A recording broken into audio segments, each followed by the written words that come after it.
A expansão de plantas existentes está dividida nos ramp-ups que o Cadu falou aí, dos projetos inaugurados aí nessa última fase de crescimento, e a otimização das nossas velhas senhoras aí do setor.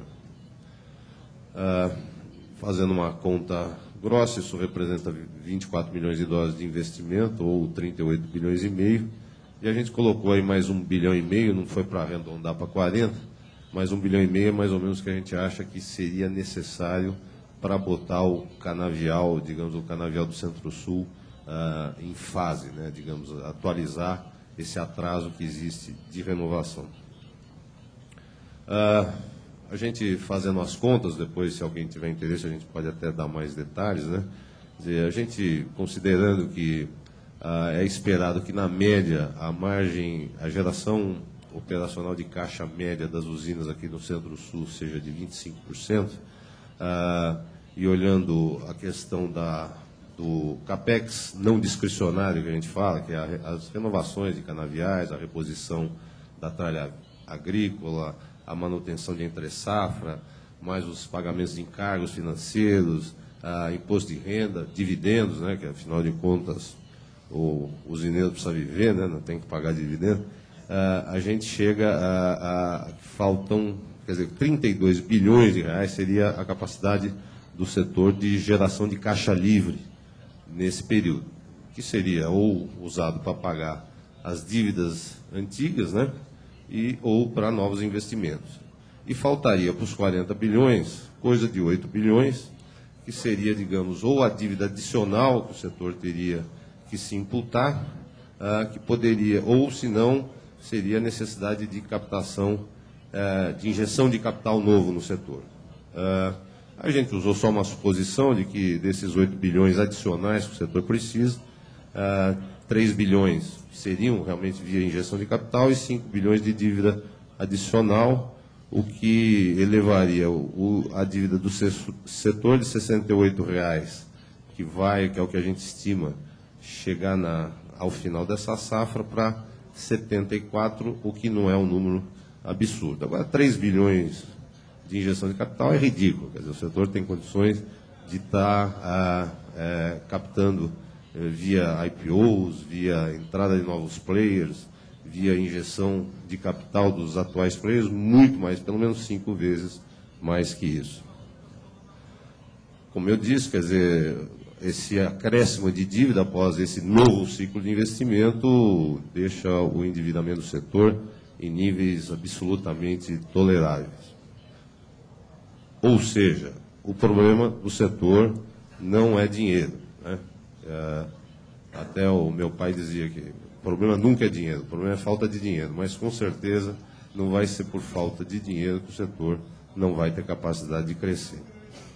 Quando a gente olha alguns reixos, endividamento por tonelada, dívida líquida, EBITDA, tal, de como a gente estava em 2005, 2006 e como a gente está hoje, 10, 11, como a gente vai estar ao final da safra 11, 12, quer dizer, dá uma falsa impressão de que o setor, quer dizer, naquela época, estava em condições muito mais propícias para crescer que hoje. Realmente, se olhar a questão, quer dizer, naquela época o setor estava muito pouco alavancado, quer dizer, devia menos que uma geração operacional de caixa, o endividamento por tonelada era próximo a R$ 17,00, bastante inferior à situação que a gente tem hoje. Tinham passado os bons anos, lá no início da década de 2000, 2001, 2002, e o setor estava numa fase ainda dar um saldo de investimento. Então, ele tinha um nível de alavancagem extremamente baixo. Olhando só isso, dá-se a impressão que hoje nós não estamos em condições ideais de crescer. Mas a hora que a gente olha o que era a cara do setor em 2005, 2006 e o que é a cara do setor hoje, essa falsa impressão que não estamos em condição de crescer se desvanece completamente. Quer dizer, além da questão do porte das empresas, né, que digamos que o setor efetivamente mudou de patamar em termos de tamanho, e eu botei as 10 primeiras só para não encher muito o quadro, e eu acho que só as 10 primeiras já dá uma noção bastante boa das transformações que o setor teve nos últimos 6 anos. Mas a gente olhar as empresas, quer dizer, se em 2005, 2006 as empresas tinham uma característica, além do porte menor, de serem empresas familiares, agora em 10, 11, quer dizer, você tem nomes aí cuja qualidade aqui ninguém duvida e com uma capacidade estupenda de atrair recursos, além dos gigantes aí, Cosan Shell, Guarani Petrobras e outros aí que estão na Bung, LDC, PH e tal, quer dizer, que são os top 10 aí, que, em termos de moagem, e que correspondem hoje a 256 milhões de toneladas de capacidade de moagem.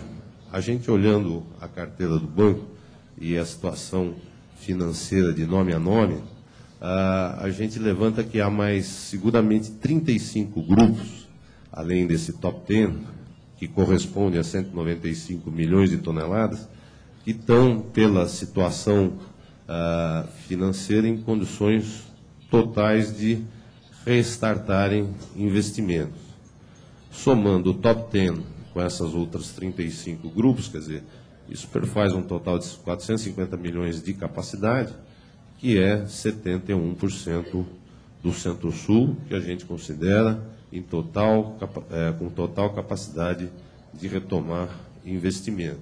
E eu acho que os últimos movimentos do setor, as últimas 3 transações que foram anunciadas aí pela imprensa, que foi a aquisição da CNA pela BP, a aquisição da Cerradinho pela Nobre, e também agora a associação Cargill-USJ, vão muito em linha de estar adotando essas empresas de capacidade de investimento novamente. A questão que o Eduardo colocou, né? Como a gente estava pré o último ciclo de investimento e como a gente está hoje. A gente colocou algumas coisas importantes. Então, câmbio, como a gente estava no câmbio em 2005, 2,32, como a gente está com o câmbio hoje, 1,64, média do ano até agora. Só queria passar um pouquinho. Essa questão do câmbio, quer dizer, tem a questão da apreciação do real em relação ao dólar, mas a hora que a gente olha a apreciação do real em relação àqueles países que são nossos competidores aí no mundo do açúcar, sejam os outros grandes produtores ou os grandes exportadores, a gente vê que o real se apreciou em relação a todas as outras moedas de Austrália, Guatemala, África do Sul, Tailândia, China, Índia, Indonésia, Rússia, sem exceção. Ou seja, a gente está com um problema de competitividade por conta da moeda.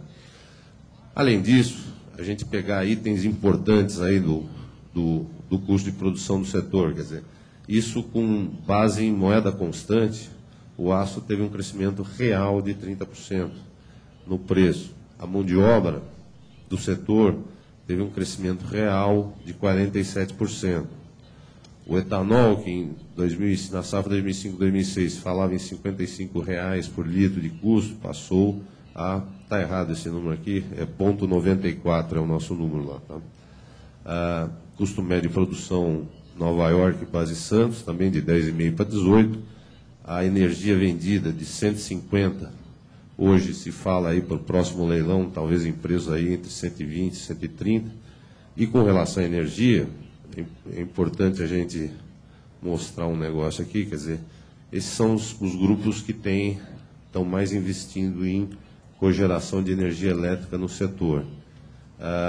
Isso aqui dá uma ideia do quão importante é que uma política para a cogeração de biomassa esteja atrelada à questão da retomada do investimento nos greenfields. Sem cogeração, vai ser difícil competir. E, por último, quer dizer, isso em termos de custo de investimento de greenfield, que a gente falava naquela época em 55, 75 dólares por tonelada, hoje a coisa está mais para 130, 150. E a tira esperada, que era de 17% naquela época, não foi a que aconteceu, porque o setor depois entrou em crise aí a partir dos final do ano de 2007.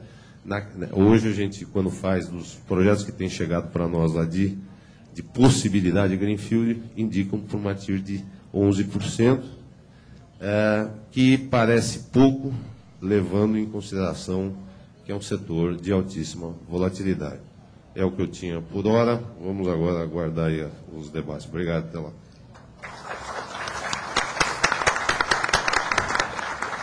Muito obrigado, Alexandre. Não só pelo brilhantismo da sua palestra, mas como pelo respeito rigoroso do relógio. Andy, por favor. Andy, como eu disse, é chefe de análise de pesquisa da área de agrobusiness do Rabobank.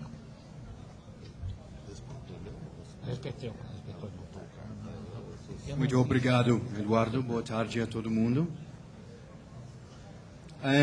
Bom, acho que a coisa já está sendo um pouco repetitiva, então espero que eu vou passar menos do que os 10 minutos falando. Mas aqui a primeira coisa que a pergunta é, estamos falando de qual quantidade de cana no futuro em termos de necessidades, e é quase impossível fazer uma resposta para isso, mas espero que esses gráficos mostram maneira de tentar pensar nisso. A primeira, na esquerda, estou mostrando a tendência de produção de açúcar global de todos os países, exceto o Brasil, que é a linha aqui embaixo, azul claro. Então, isso é a produção de todos esses países no mundo, exceto o Brasil, produção de açúcar, e a tendência nisso. E acima disso é a tendência de consumo de açúcar no mundo. Então, basicamente, para resumir, baseado nas tendências, a expectativa do mundo, vamos dizer, é que cada ano o Brasil oferece mais 2.500.000 toneladas de açúcar ao mercado mundial.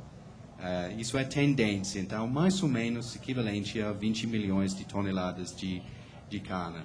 Então, isso, mais ou menos, podemos dizer que, olhando atrás, isso é a expectativa do Brasil em termos de oferecimento adicional de açúcar por ano.